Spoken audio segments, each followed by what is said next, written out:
Parsha begins with the words, Kedoshim to you, thou shalt be holy.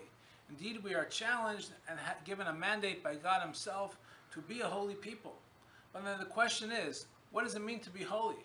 How do we engage in a lifestyle that exudes holiness?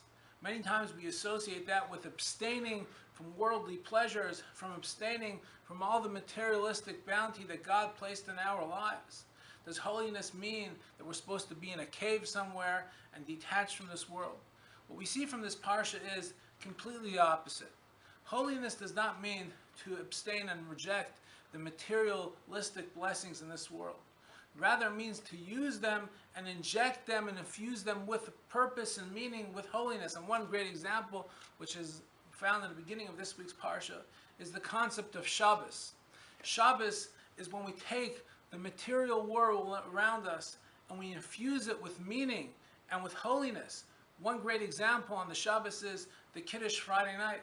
We take a mundane glass of wine, which represents pure materialism, and when we make the Kiddush over it, we infuse it with the godliness and God's values, and we have now just elevated something which is so mundane and plain. Folks, in our lives, many times we are looking for meaning and purpose. And many times we think of this route and that direction. We all have to look at this week's parsha and realize we have opportunities for meaning and purpose in our lives by taking the most mundane things and infusing it with spirituality and holiness. Have a wonderful Shabbos.